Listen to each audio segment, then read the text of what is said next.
নির্বাচন নিয়ে দেশ এখন সরগম।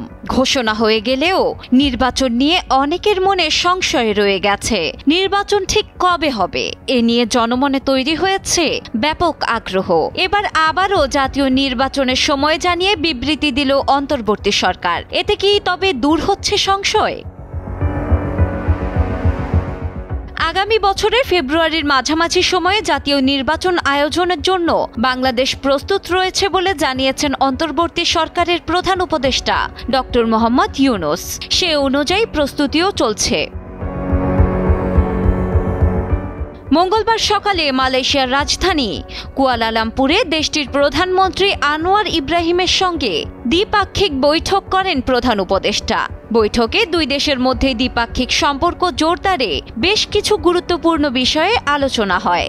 সেখানে এসব কথা জানান ডক্টর ইউনূস। এর আগে অন্তর্বর্তী সরকার নির্বাচনের সম্ভাব্য সময় জানালেও তা নিয়ে উঠেছে বিভিন্ন প্রশ্ন।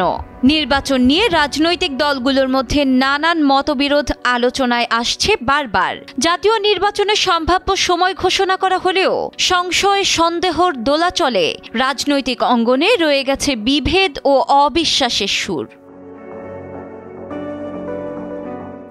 সম্প্রতি সেই বিবাদ ভেঙে নির্বাচনের প্রস্তুতির কথা জানালেন ডক্টর ইউনূস। বিএনপি সহ বিভিন্ন রাজনৈতিক দল সরকারের এমন সিদ্ধান্তকে স্বাগত জানিয়েছে। এদিকে জামায়াতে ইসলামী, জাতীয় নাগরিক পার্টি ও ইসলামী আন্দোলন জুলাই ঘোষণাপত্র ও নির্বাচনের সময়সীমা নিয়ে ক্ষোভ প্রকাশ করেছে।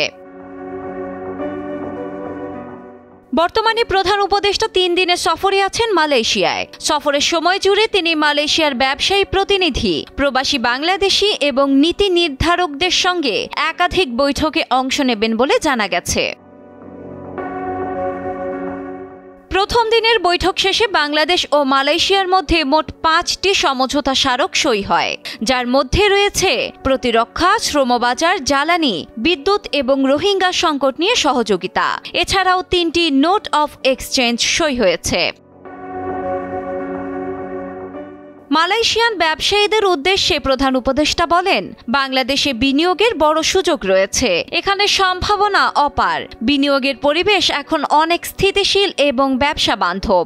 এছাড়া রোহিঙ্গা ইস্যু নিয়ে বলেন, রোহিঙ্গা ইস্যুটি বাংলাদেশের জন্য একটি বড় ধরনের মানবিক ও রাজনৈতিক সংকট।